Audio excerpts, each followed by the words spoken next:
How are you getting on? Very well. We always talk about what are the plans for the weekend. They always mostly involve Kerry. Yeah, I guess only 2 more weeks, well, hopefully a second week left of watching Kerry. We're only like literally seconds old. Already the sort of Kerry superiority complex has come out in you. It's not really a superiority complex when you have an 11-point cushion on somebody. So I'm just saying that you could look extremely foolish now come Monday. I am going to Roscommon on Sunday. If I was fully confident that Kerry would make a league final, I would not be going on Sunday. Which what's the point? If it's a dead rubber, I don't think it's a dead rubber, but I'd be confident enough. Totally gone back on yourself now to try. I'd be confident enough that you did regret saying that, didn't you? There's 2 weeks left. I could tell by you. I'm confident that there will be 2 more games to see against Division 1 opposition, and the last time you'll get Division 1 opposition, it will be Sunday week until July. So you've got to take these moments when they come. Yeah, they are. I mean, Kerry are going through. There is a possibility, an outside possibility of a Galway Mayo final, which is a neutral in this particular conversation. I'd be delighted to see. I think that that rivalry is bubbled up nicely, primarily because Mayo, who are the perceived better team, have not been the better team in that matchup over the last few years. And Galway actually, in a lot of ways, don't really get the credit they deserve. Like they've been a top 4 or 5 team for the last couple of years, but nobody ever really talks seriously about them actually winning the thing. Yeah, I'm not sure is that perception changing this year. I would definitely be one of those people 12 months ago who'd be very strong in the idea that this Galway thing is a flash in the pan. There's no chance that they're as good as Mayo. I'm really doubting that now, especially after what we saw in McHale Park a few weeks ago. I know the conditions were bad that night, but I think that all things considered, if you had them playing 10 weeks in a row with their strongest team, no injury and fitness wasn't an issue, I think Galway would win 5 of the games. I think it's that close at the moment, and Mayo would win the other 5. So it's neck and neck, and maybe that will be the better league final. What are your general thoughts on Galway football? My general thoughts on Galway football. You like Galway football? Because Kerry and Galway would be very closely aligned, wouldn't they, in terms of their general style, that sort of free-flowing... Well, it's not really something that we've seen from Galway over the last few years, is it? Not this Kevin Walsh team, no. Not in this Kevin Walsh team, but then you look at what Cura Finn did on Monday, and that was absolutely outrageous. Yeah. It was beautiful, it was heartwarming, it was all the things you want to see from football being played at its best, and Galway have been known to do that. Johnny Ward is very interesting on the show on Tuesday morning, actually saying that when will the Galway public start to get a little bit frustrated by the style? He thinks that people are already voting with their feet out west, but maybe there's an opportunity now after what we saw on Monday for Kevin Walsh to tweak things a little bit. Well, he may and may not. I mean, they'll come back no matter what sort of style of football they're playing, as long as they're winning. You know? Yeah. We got away from the initial question about your general thoughts about Galway football and where you stand on them. What's your take on Galway football? Well, as I've said, I would have previously said that I didn't rate this Galway team. My opinion has changed quite a bit over the course of this league campaign. I'd like to see Galway doing well outside of Kerry, is what I'm saying to you. Would I like to see Galway do... Not particularly, to be honest. Like, I don't like them, or are you? I don't know why. I don't really have. If they won an All Ireland, I'd be like, oh, it's great to see somebody else win an All Ireland. Yeah. But I wouldn't be like, oh, my heart is warmed. Like, say we were all actively warmed dislike them. by What I'm saying to you. Limerick last year in the hurling. I actively dislike. You don't actively dislike them. I wouldn't say I actively dislike them, no, but I don't actively like them all the same. I don't really actively like any other county in Division 1, to be quite honest with you. Right. Cavan are all right. Cavan and Roscommon are grand. Yeah, that's because but the rest of the actual contenders, I think I actually am a bit nah towards them, because I see them as a threat. Also, if I'm Roscommon now this weekend, that's gone up on the dressing room wall straight away. I said I kind of like them. Roscommon are not a threat, slams Sheehan. I do think they're a threat for the All Ireland. Roscommon? Yeah. No. Well, that's my point. It doesn't matter, I'm from Westmeath, it's grand. Declan Rice, I don't know if we're ever going to get through a full day without discussing Declan Rice, and we do it again today because obviously he's back in the headlines, and we'll give you a flavour of some of those in just a few minutes' time. In relation to his comments on Instagram, I don't even know if you could sort of go as far as to call them comments on Instagram. You can have a look at them there. In response to Tyreek Wilson 2015, there was that one, and then there was another one that was a little bit, but there was a bit more detail on it.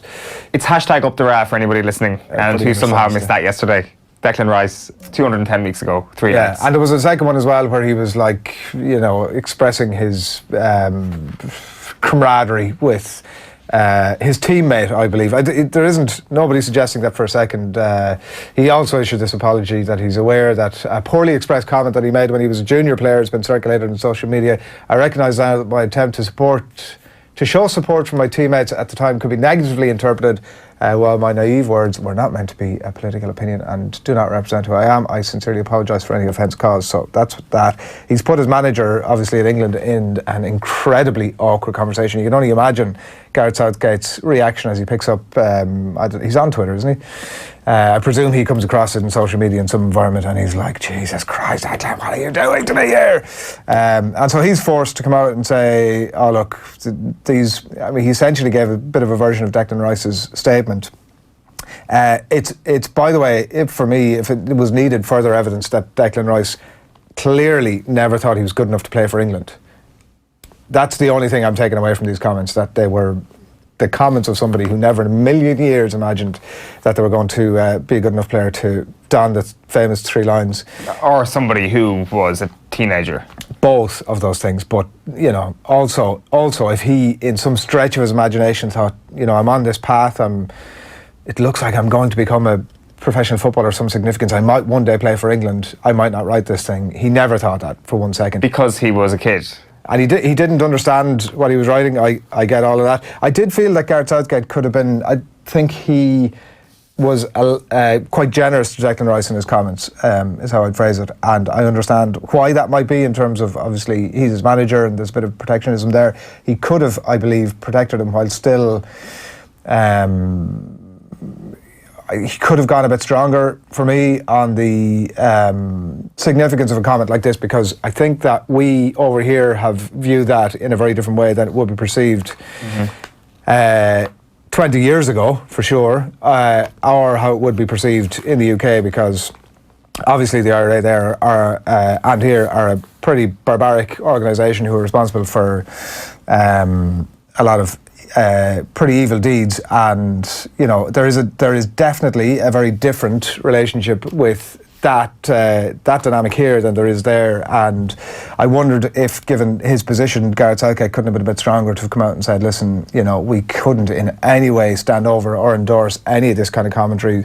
You know, we wouldn't stand over any of this kind of stuff if it came to a National Front conversation, let's say, in relation to any of his players or in relation to any supporters and like that. I do think he could have been, given the history that's there with what the IRA have done in British society, I do think he could have been a bit stronger on that, while still protecting his player. I think you're correct to some extent in that. Like, I think Declan Rice's apology was most certainly to English people and not to Irish people, because on this side of the water, it's hilarious, really. In its naivety. In its naivety, I think, given the context of everything that's happened over the last couple of weeks, you can't but laugh at this. If you had said to me yesterday, imagine if you went through Declan Rice's Instagram comments and he said up the ra in his comments, I probably would be laughing for about 5 minutes. I actually had gone for a nap yesterday afternoon, and I woke up and I thought I was dreaming. I thought I was in a lucid state of bizarre Declan Rice dreaming when I saw this. I could not believe my eyes. It was, Adrian, you have to admit, absolutely hilarious. He wasn't actually saying, I support a terrorism group, when he makes that flippant phrase.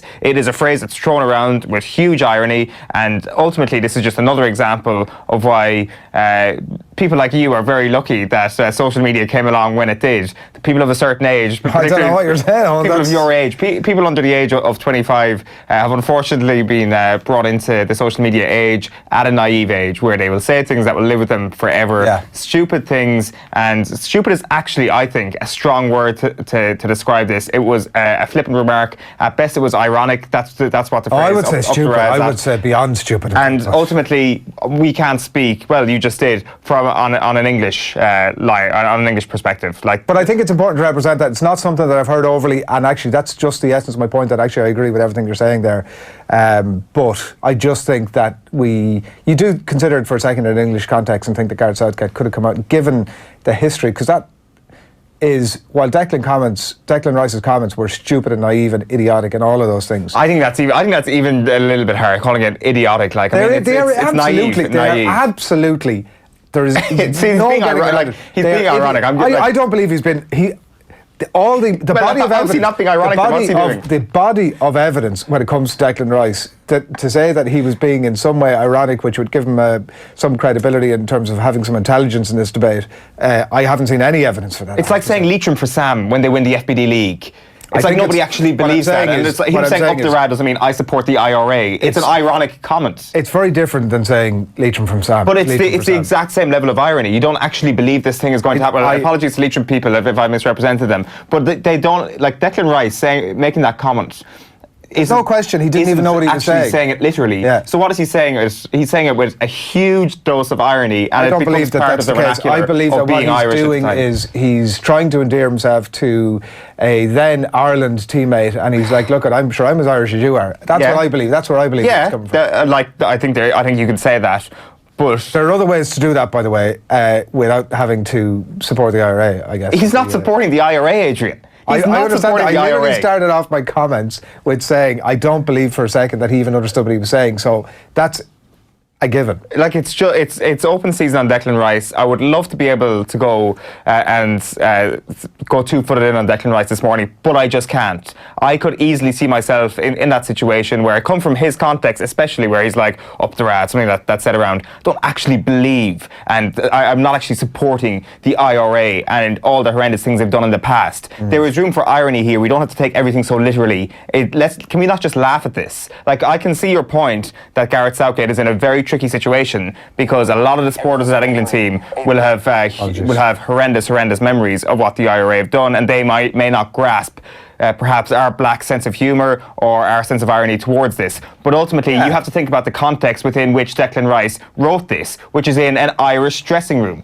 where this is seen as a flippant remark, a naive remark at worst. I mean, I'm saying that I agree with almost everything you're saying. I'm just saying that I think that Gareth Southgate really probably had a duty to his own country to come out and say, to be harder on the comments, because they don't get you talk about the nuance or whatever it was there, like they don't get that, or they don't have to get it. Like, that's true. It's, they've had enough go on in their country to not have to understand the nuance of that stuff.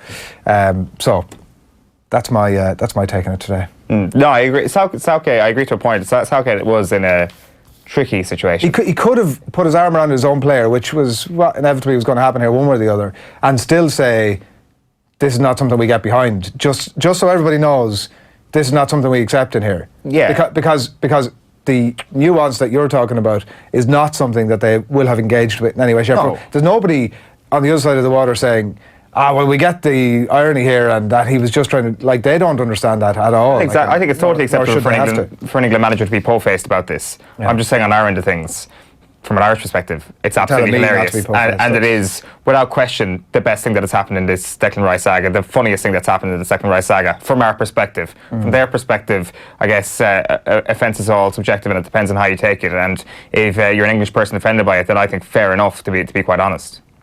Pretty incredible few days for Irish football, all told. You said about sort of waking up from a slumber and seeing this Declan Rice gift that had landed in your social media feeds. There's also the Saipan stuff is back on the agenda again, incredibly. Like, this is definitely not something that we sort of reared our head, and actually feeds entirely into the conversation we've just been having about. It was an appearance by Clinton Morrison on TalkSport with Jim White. I mean, no more ideal person to be speaking about Saipan too, but the conversation over there was the conversation we've had here a million times, but to them it was like, and what happened then? It was like, this is all brand new news. Clinton Morrison, he was on TalkSport yesterday. He was talking about Saipan. He gave his version of events, which most of which you've kind of heard before. We take a quick clip of it here. So then Mick said, well, you're out of order. He said, I don't care if I'm out of order. So they started arguing. So I'm thinking, hold on a minute. Our best player Ireland have probably produced for many, many years is there arguing with Mick. And then he said to Mick... And the whole squad's watching it. The whole squad's watching it. So I'm a young boy. And I'm thinking, hold on. So he says to Mick, you was a bad player anyway. You had a rubbish first touch. And you're a poor manager. The only manager I respect is Sir Alex Ferguson. And he said, and then that soon changed. And that soon changed, exactly. And then he changed it and went, and you're not even English. As soon as he said that, he said, and you're English, you're not even Irish. As soon as he said that, I think most people who were born in England I put my head under the table and said, please don't come for me either. Can you not hear? I'm English. Is that what he was saying? Potentially. It's when we hear those stories being told, on a place like TalkSport, and as you say, Jim, I was like, oh God, I actually haven't heard this particular angle before. Saipan, you say? Yeah. I'm sorry, have you heard all that before? Have you heard, there was the only line that I wasn't sure I hadn't heard from the full piece was that Roy Keane had agreed to come back in again, but they'd just missed the deadline for re-registering or whatever, and Colin Healy missed out as well. And like, if you are hearing that for the first time, you're hearing the line about the Irish Prime Minister, as Clinton Morrison puts it. He talks about that, and then he talks about Roy Keane potentially coming back. So if you're coming to that for the first time, you're like, oh, that Irish Prime Minister really did a good job in persuading Roy Keane to come back. So maybe Bertie was more influential than we thought all along. So that was it. And then Kevin Kilbane obviously decided he was going to weigh in. Never let the truth get in the way of a good story. Lashes Kilbane, who was due to come on with us this morning to explain himself until he Kevin Kilbane, this tends to happen, had double booked himself. So we'll have to get that story out of him again. But yeah, I don't know, like, it wasn't as if there was anything, like you were saying, that hadn't been heard before, that was all that particularly sensational. I don't think he's been too liberal with the truth there, is he? I thought seemed to be just sort of the accounts that you've heard from everybody before. Like, it was a guy who was in the dressing room, as he said himself in the piece. It was him, Steve Finnan, and then Roy. Like, he had a box office seat for the greatest occurrence, I mean, in the grim sense, in Irish sport of all time. What a seat that would be, you know. So. Well, you talk about technology not being around back in the day. If only there was like a video footage or something, or somebody just clicked record on WhatsApp voice memo or something like that. Yeah. Then the truth could never get in the way of a good story. So that was that with Saipan, and that's the way things were going yesterday. And obviously we are on the eve of a brand new era of Irish football as well, with Mick McCarthy returning and the mighty Gibraltar standing in our way. So we might have some discussion about that a little bit later today as well, about how Ireland might go, how the team might line up. Feel free to get in contact with us with any of that stuff over the next little bit. We're going to tell you what's happening in the back pages in just a few minutes' time. Also, it's a huge weekend in the GA. Just who's going to make the final? Will it be Kerry, Mayo or Galway? We'll discuss all of that shake-up that's coming your way in about 5 or 6 minutes' time. As I said, we'll talk about Irish football as well. The sports news with Darren Cleary coming your way just after 8:30. We have rugby a little bit later in the day. That's at 9:15. We're going to have Alan Quinlan and Andy Dunn debating just who is to blame for the current malaise in Irish rugby. So they'll be coming your way just before 9 o'clock. And Owen's been speaking to the Irish rugby spy as well, Sean Hartnett. Yeah, I think we can actually play a clip from that. He's coming up a little bit later on. How did he break into the building? How easy are we talking here? Could I have broken into it, or would he need your level of expertise? No. It was, I don't want to say too much, because obviously I'd be revealing how you would do it, and I don't want to do that for security of other premises, but let's just say I undid 2 screws and shorted the power, and I was into the main building. Right. That's not something I could do. Yeah, of course it is. Take 2 screws off the top and put the 2 wires together, and the power will drop. Right. Like that would be kind of your bread and butter from your background. Yeah, if you wouldn't have to be a former covert surveillance operator to do that. You could be someone who just understands basic power on a lock. Come on. Anybody can do that. I let myself down there, didn't I? You really did. Yeah. He's obviously talking about breaking into the IRFU HQ. So you can't do that now. But if you wanted to do that 15 years ago, all you needed to do was a screwdriver and a nifty pair of fingers. He's written this book, Sean Hartnett, Client Confidential. Not his real name, it turns out. It took me the sort of, having listened to the piece already, about 3/4 of the way through before it dawned on me that of course it wasn't the guy's real name. And yeah, so the essence of the story is that the IRFU called an agency in who then employed him to come in and do some surveillance work for them. And he gives his account of that, and the IRFU say that a lot of this is fictionalised. Is that the...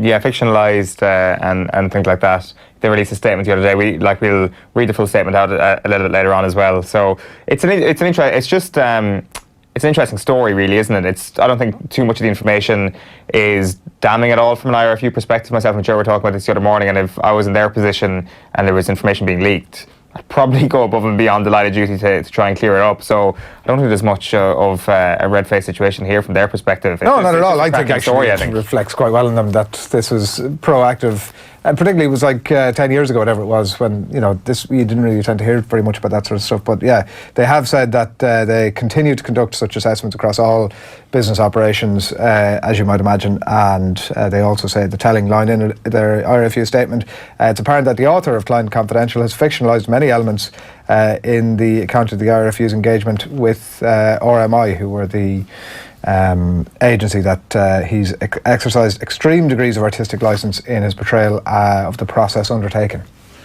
He sees it slightly differently. Yeah, we did put that to him as well in the piece, and he says, nah, that's not the case, it's all true. Yeah. Righto, on the newspapers this morning at 8:05, good morning to you if you're just joining us. Keep your comments coming into us as well on the hashtag OTB AM. We'll bring you those over the next hour. So the Irish Times are going to kick off, and it's a picture of Sean Maguire going through his stretches in Gibraltar. In fact, he's climbing over a hoarding is what's going on there in Gibraltar. Emmett Malone has made his way over to Gibraltar Ireland Hub to put on a real show on a plastic pitch is the headline there. Also, United to match excessive Barcelona ticket price, writing Michael Butler here, that Manchester United are to subsidise the €118 cost for a ticket at Barcelona for the second leg of their Champions League quarter-final. They've taken a difficult decision to charge the same price for Barcelona supporters at Old Trafford. So if you can do it to us, we can jolly well do it back to you, I think is what's happening there with United. Yeah, exactly. I see that you could make the argument that, well, some fan is going to get ripped off. So it's a bit ironic that Manchester United are doing that to Barcelona fans. But then ultimately, it's their football club. They've got to look after their own fans first. And I think if they're stuck in a difficult situation like that, they may as well put it onto the opposing fans. So Barcelona are obviously the ones at fault here. Like, that's for 120 quid. It's a lot, isn't it? It's a lot, especially for a stadium the size of the new camp as well. Yeah. Like, it's do they really need to charge that much to make a sizable profit off each game? It's such a key game that, like, you will get people. There's no point taking a protest against it, or there's no point saying I'll sit this one out. Like, it's not the game that comes around every week. It's not like, I've missed Huddersfield this week, sure, I'll go to Bournemouth the following week. That's the thing, and like that's one of the things that really stuck out to me from the Champions League draw is how there's so many novel pairings here, with the exception, of course, Manchester City against Tottenham Hotspur. But also you get the sense around Barcelona at the moment that it's not just that pairing, it is the sense that every time you go to see Barcelona now could be the last time you see Lionel Messi at his peak. And they're cashing in. Like, there's no sense that Lionel Messi is going to become a bad footballer anytime soon, but at his very peak, at the best Lionel Messi. Some people thought it was over, but it seems to still be apparent, as we saw against Betis last weekend. So every ticket you buy for a Barcelona game could become a collector's item now. Nathan Murphy, by the way, has left his Twitter account open again this morning. Any suggestions actually for... Oh, well, it's pretty obvious what you tweet. Hashtag up the ra. The Irish Examiner this morning is also some shots of Ireland in preparation for this game against Gibraltar tomorrow night. Sean Maguire bids to do himself justice in green, and by all accounts may get his opportunity tomorrow evening, and Robbie Keane's giving him a pep talk with one of the main lines across a lot of the papers today. Thoughts of Ronan O'Gara in the newspaper as well this morning, including further reflections on the tragedies in Christchurch, of course, last week. That is the Irish Examiner this morning. And the Times Ireland edition, it's a shot at Declan Rice, as you can see there, with the 3 lines on his shirt in training yesterday. Southgate gives Rice his backing, writes Paul Joyce there on those comments, and Maguire has to make the most of his chance. I said it really is the story that's leading most of those newspapers there. Expect England to make a flying start. Dan Childs here on the Racing Post ahead of their Euro 2020 qualifier against the Czech Republic tonight, I think. Is that right? Yeah, nice. Finally, for me, the Irish Independent has some good shots of Mick McCarthy arriving at the airport in Gibraltar yesterday, shaking hands with some of the local bobbies. This was him about to get his second spell in charge of the Republic of Ireland underway. There, McCarthy tells players to block out pitch battle. This is the plastic pitch, writes Dan McCarthy there. And league set to finish with Croke Park double header, writes Colin Keys.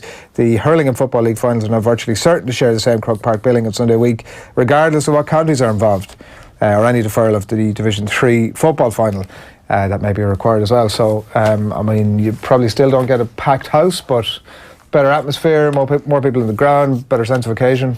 I think it's a good idea. It's worth trying out different things like that. It's unusual, isn't it, for league finals to be league hurling finals to be played in Croke Park. I don't think it's happened for a few years now at this stage, but it'd be a weird experience having whatever it may be. I guess, on one side of things, you've got... It'll be Galway and Kerry, right? Well, and then you could potentially have Galway in both codes, which would be interesting to see if that'll actually have a bigger house overall than, say, Galway in an All-Ireland semi-final in football last year. You probably need 4 counties, really. 4 different counties to try and beef up your attendance numbers a little bit, I would think. Yeah. The club finals probably suffered a small bit from that too. Like, you would have had a lot of floating voters in Galway that would have been going along to support both counties in a way that... So you were missing out on the floating voters of a full other county, I suppose. Well, who knows? There is still a potential that Galway go to Healy Park this weekend and get beaten, or don't get the win, and Mayo actually qualify. So you could have a situation where you've got Kerry, Mayo, Galway, and Dublin or Limerick as the 4 counties there on league final day, which is 4 big counties, 4 decent support groups. So it could be like just a real nice mix of supporters in Croke Park on Sunday week. The Irish Daily Mail is leading with Rice's regret, England star's apology for IRA comment, and rocking up with a plan of action is the headline of the Irish players getting off the plane in Gibraltar. The Herald goes with no excuses. Plastic pitch and small stadium not an issue for Ireland, says Mick, and Gibraltar are planning a surprise, writes Aidan Fitzmaurice. So they're keeping the cards close to the chest. They only named their 25-man squad for the qualifier yesterday. So Gibraltar with something up their sleeve potentially. The back page of the Mirror is a trained thriller. Maguire hoping advice from lethal legend Keane will see him hit the target on the rock, and Astro is a no-go for excuses. You've also got San Marino will smell blood now, just when you thought sorry Scots couldn't sink any lower. They lost 3-0 to Kazakhstan last night, and Craig Gordon after the game was saying the players have to pick themselves up, but San Marino might fancy their chances after seeing that result. Really would be a dire situation for McLeish's side if they were to go down to San Marino. I was listening to, as I tend to do on the way in here on Friday morning Talksport this morning, as you know, I generally try and just recount it verbatim when I come into the office. There was Alan Brazil and Ali McCoy's done. Oh, that would have been perfect.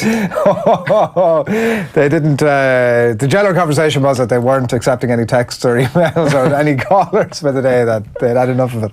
But not laying any blame at the door of Alex McLeish. Bizarrely, they were saying that, well, the players are good enough, so that's not Alex McLeish's fault. Whereas actually, like, if the players are good enough, is that not the manager's fault entirely? So, look, I don't know. It's the worst result in the history of Scottish football is how this one is being portrayed.